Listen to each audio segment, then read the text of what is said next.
पुणे महानगरपालिकेच्या सार्वत्रिक निवडणुकीसाठी येत्या 15 तारखेला मतदान होत आहे आणि त्यासाठी आपल्या 32 नंबर या प्रभागाच्या 4 उमेदवारांच्या प्रचारार्थ या सभेच्या निमित्तानं व्यासपीठावरती उपस्थित आमच्या सर्वांचेच मार्गदर्शक ज्येष्ठ नेते आदरणीय दिलीप भाऊ बराटे, व्यासपीठावरती उपस्थित आपले 4 उमेदवार हर्षदा भोसले, भारतभूषण बराटे, सायलीताई वांदळे, सचिन भाऊ दोडके,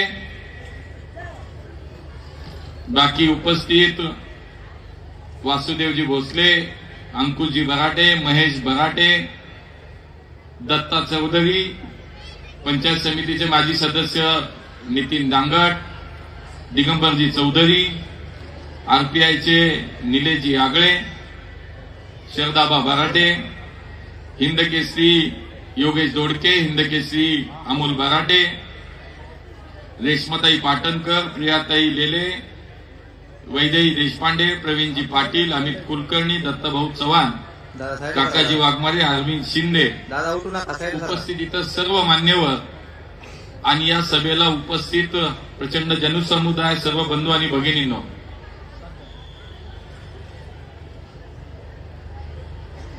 संपूर्ण महाराष्ट्रामध्ये महानगरपालिकेच्या निवडणुका येत्या 15 तारखेला होत आहेत. आपल्या पुण्यामध्ये सुद्धा या निवडणुकीच्या निमित्तानं शहरामध्ये सर्वत्र जिथे मी जातोय अत्यंत सकारात्मक आणि चांगलं वातावरण हे भारतीय जनता पार्टीसाठी आहे. आणि म्हणून मागच्या 5 वर्षामध्ये भारतीय जनता पार्टी म्हणून महानगरपालिकेमध्ये आपण केलेलं, सगळ्यांनी मिळून केलेलं काम असेल, या राज्याचे मुख्यमंत्री म्हणून देवेंद्रजींच्या नेतृत्वामध्ये महाराष्ट्राच्या सरकारने पुण्यासाठी दिलेलं योगदान असेल आणि केंद्रामध्ये मागच्या 11 वर्षामध्ये या देशाचे प्रधानमंत्री नरेंद्र मोदीजी यांच्या नेतृत्वातील केंद्र सरकारच्या माध्यमातून या पुण्यासाठी आलेले मोठे विकासाचे प्रकल्प असतील, या सगळ्याच्या मला असं वाटतं ट्रिपल इंजिनच्या या सरकारच्या माध्यमातून जे पुणेकरांनी पाहिलंय, अनुभवलंय आणि प्रत्यक्षामध्ये या पुण्याचा विकास भविष्यामध्ये कोण करू शकतो हे केलेल्या कामातून पुणेकर आज जे काही पाहतायत, अनुभवतात, त्याच्याबद्दल मी तुम्हाला सांगतो की पुण्यामध्ये पुन्हा एकदा 16 तारखेला निकाल हा भारतीय जनता पार्टीच्या बाजूनच लागणार आणि पुन्हा एकदा पुण्याचा महापौर हा भारतीय जनता पक्षाचाच होणार आहे. आज आपले सगळे उमेदवार जर आपण पाहिले तर निश्चितपणे मला जे आधीच्या लोकांनी सांगितलं की पुण्यातल्या सर्वात मजबूत आणि ताकदीचं पॅनेल म्हणजे आपलं वारज्यातलं पॅनेल झाले. आज भारतीय जनता पक्षामध्ये दिलीप भाऊंच्या नेतृत्वाखाली सचिन भाऊ दोडके असेल, भूषण बराटे असेल, सायलीताई वांदळे असेल, आपण नरेंद्र मोदीजींच्या नेतृत्वावरती विश्वास व्यक्त केला, माननीय देवेंद्रजींच्या नेतृत्वावरती आपण विश्वास व्यक्त केला आणि विचारावरती चालणाऱ्या भारतीय जनता पार्टीच्या विचारावरती आपण भविष्यामध्ये काम करण्याचा निर्धार केला, निर्णय घेतला आणि आपण भारतीय जनता पार्टीमध्ये आलात. आणि निश्चितपणे भारतीय जनता पक्षाची सुद्धा ताकद वाढली, कारण आपण सगळे गेले अनेक वर्ष वेगवेगळ्या या सामाजिक राजकीय जीवनाच्या माध्यमातून अनेक वर्ष आपण इथं काम करताय आणि म्हणून एक चांगल्या प्रकारचं, मजबूत अशा प्रकारचं पॅनल या ठिकाणी झालं.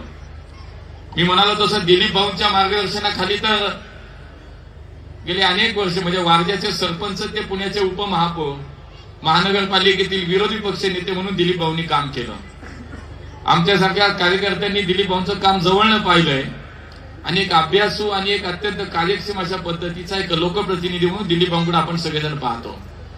आणि त्यामुळे या वारज्याचा आणि या सगळ्या परिसराच्या विकासासाठी दिलीप भाऊ आपण जे काम केलं आणि तुमच्या आयुष्यामध्ये आपण जे योगदान या तुम्ही या सगळ्या समाजासाठी, या भागातल्या नागरिकांसाठी जे आपण कामाच्या माध्यमातून दिलंय हे वारज्यातली जनता अजिबात विसरलेली नाही. आणि त्यामुळे तुमच्या नेतृत्वाखाली, तुमच्या मार्गदर्शनाखाली हे चारही उमेदवार जर आपण पाहिलं तर सचिन भाऊ दोडकेंचा मी सांगतो की मी महापालिकेमध्ये गेले 10 वर्ष त्यांचं काम पाहिलं. अत्यंत अभ्यासू आणि अत्यंत बारीक गोष्टीचं अगदी समज असलेला एक लोकप्रतिनिधी म्हणून मी तुमचा उल्लेख करीन. आणि त्यामुळे आपल्याही 10 वर्षाच्या महानगरपालिकेच्या कामाचा अनुभव या पॅनेलला निश्चितपणे यावेळी 2 वेळेला आपण विधानसभेची निवडणूक कमी मतांना अगदी हरलात. आणि त्यामुळे एक वेगळा, एक राजकीय दृष्ट्या एक चांगला समज असलेला नेता म्हणून आम्ही तुमच्याकडे पाहतो. त्यामुळे तुम्ही या पॅनलमध्ये आज उमेदवार म्हणून आहात. आमचा भारत भूषणचं मी सांगितलं तसं दिलीप भाऊंचा एक वारसा पुढच्या काळामध्ये समर्थपणे चालवण्यासाठीचा एक तरुण नेता म्हणून आम्ही तुझ्याकडे पाहतो. त्यामुळे चांगलं काम, लोकप्रतिनिधी व्हायच्या अगोदर सुद्धा तू या भागामध्ये चांगलं काम केलंय, स्वतःची एक ओळख निर्माण केली. त्यामुळे लोकप्रतिनिधी झाल्यानंतर निश्चितपणे आम्हाला विश्वास आहे की तू सुद्धा पुढच्या काळामध्ये एक चांगला आदर्श लोकप्रतिनिधी निश्चितपणे होशील. आमच्या सायलीताईच्या संदर्भात मी सांगेन की खरं तर रमेश भाऊचा वारसा चालवती ती 5 वर्ष महानगरपालिकेमध्ये त्यांनी चांगलं काम केलं. आणि त्यामुळे मी आपल्याला सांगतो की एक चांगल्या प्रकारचं काम तिने, एक धडपडी लोकप्रतिनिधी म्हणून मी तिला म्हणेन आणि ती चांगल्या अर्थानं म्हणेन. महानगरपालिकेमध्ये मागच्या 5 वर्षामध्ये खरं तर भारतीय जनता पार्टीची सत्ता होती आणि सर्वजण विरोधी पक्षामध्ये होते, परंतु या तिघांनी सुद्धा असं असताना सुद्धा खूप चांगल्या प्रकारचा निधी या भागामध्ये आणण्यामध्ये यश मिळवलं आणि चांगलं काम केलं. सायलीताई तर मी पाहिलं की दिवसभर महानगरपालिकेमध्ये या टेबलवरनं त्या टेबलवर, त्या टेबलवरनं त्या टेबलवर काम करताना मी तिला पाहिलं. आणि त्यामुळे तिने अत्यंत चांगले, एक चांगला सामाजिक राजकीय विचाराचा एक वारसा चालवणारे तिने उमेदवार आपल्याला मिळाले. 4था उमेदवार जो आहे ते आमच्या हर्षदा भोसले. खरं तर बघा, मी मगाशी म्हणलो तसं भारतीय जनता पार्टी एका विचारानं काम करते, एक संस्कार असलेली पार्टी आहे. आणि त्याच्यातला एक चांगला संस्कार झालेला कार्यकर्ता म्हणजे आमचा वासुदेव भोसले. मला त्याचा अभिमान वाटतो की पक्षानं निर्णय घेतल्यानंतर तो मोठ्या मनाने स्वीकारला आणि उमेदवारी मिळेल का नाही मिळेल याचा विचार नाही केला. पण योगायोगानं त्याची सुनबाई मात्र या गटामध्ये पक्की बसत होती आणि म्हणून आज त्याच्यातनं हर्षदा भोसलेला आपण इथं उमेदवारी दिली. खूप उच्च शिक्षित आणि कमी वयाची असलेली आपली उमेदवार म्हणून मला वाटतं की सर्व समावेशक अशा पद्धतीचं हे पॅनल आपलं निश्चितपणे झालंय. आणि त्याच्यामुळे वारज्यातल्या जनतेनं, मी तुम्हाला सांगतो, आजच तुम्हाला स्वीकारलंय. कोणी काही करू दे, बघा समोरच्या लोकांचं हे सगळं झाल्यामुळं आपण म्हणतो मजबूत पॅनल झालं. समोरचं पॅनल पण होत नव्हतं, इकडून तिकडून पकडून आणून लोकांनी पॅनल केलं. आता आपलीच लोक घेऊन पॅनल केलं. ठीक आहे, गेले, त्यांना शुभेच्छा आहेत. पण मी तुम्हाला सांगतो, आज विरोधक या शहरामध्ये सांगतात, पालकमंत्री सांगतात की आम्हाला पुन्हा एकदा पुण्याचा कारभारी बनवा.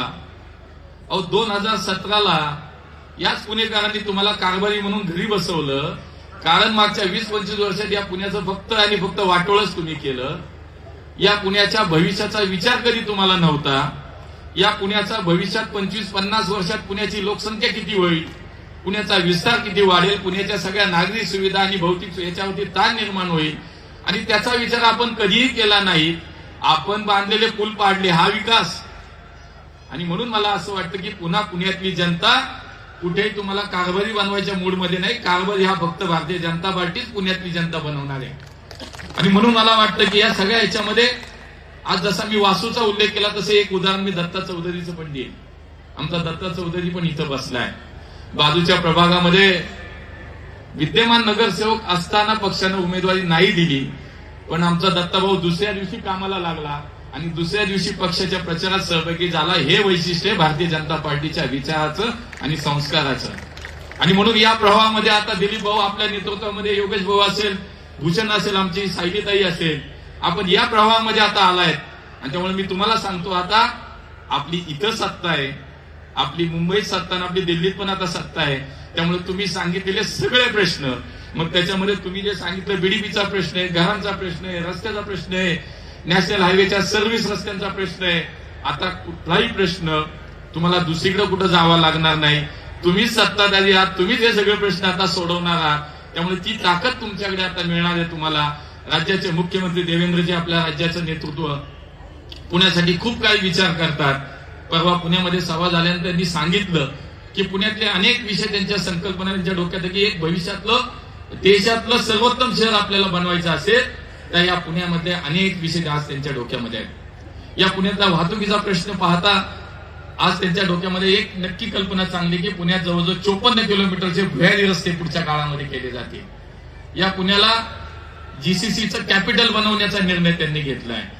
आणि मी आपल्याला सांगेल की खरं तर आज आपण भारतीय जनता पार्टी म्हणून कुठल्या अधिकारानं म्हणतो की आम्हाला पुन्हा सत्तेत पुणेकर देणार, पुन्हा सत्ता आमच्या हातात देणार आहे, तर आपण खूप मित्रांनो काम केले मागच्या 5-10 वर्षामध्ये.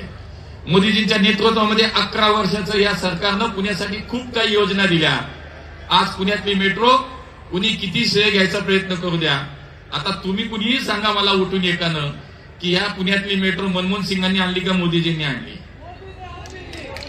मग मला असं वाटतं आज पुण्यामध्ये 2 लाख लोक मेट्रोनी रोज प्रवास करतायत. मी काल सुद्धा म्हणालो की पुण्यातल्या कुठल्याही प्रसार माध्यमाने त्या मेट्रोच्या प्रवास करणाऱ्या मेट्रोच्या प्रवाशाला विचारावं की बाबा आज तू पुण्यातल्या या मेट्रोनी प्रवास करतोय, ही मेट्रो पुण्यात कोणी आणली. एका जरी माणसानं नाव घेतलं ना कुठलं मनमोहन सिंगाचं तर आपण म्हणून ते पैसे हवं. आणि म्हणून या पुण्यातल्या 32 किलोमीटर मेट्रोचं नेटवर्क पूर्ण झालं आता. आणि पुढच्या काळामध्ये भाऊ तुम्ही सांगितलं तसं वारजेची मेट्रो भविष्यामध्ये अगदी खडकवासल्यापर्यंत जातीये. खडकवासला ते खराडीपर्यंत आपली मेट्रो होती आणि खराडी ते विमानतळाचा सुद्धा डीपीआर आपण करायला सांगितलाय. आणि म्हणून पुढच्या काळामध्ये जवळपास 120 किलोमीटरचं पुण्यामध्ये नेटवर्क मेट्रोचं तयार होतंय. ही मोदीजींच्या सरकारची पुण्यासाठीची भेट आहे. आज पुण्यामध्ये नद्यांचे 2 मोठे प्रकल्प चालू आहे, हे मोदीजींनी पुण्याला दिलं. पुण्याला मेडिकल कॉलेज केंद्र सरकारच्या माध्यमातून दिलं, हे मोदीजींनी केलं. चांदणी चौकासारखा पश्चिम पुण्याचा वाहतुकीचा प्रश्न सोडवला, हे मोदीजींनी 1200-1400 कोटीचा प्रकल्प माननीय नितीनजी गडकरी यांच्या संकल्पनेत झाला, हे मोदीजींच्या सरकारने पुण्याला दिलं. कात्रजच्या चौकामधला वाहतुकीचा प्रश्न कायमस्वरूपी आता सुटला.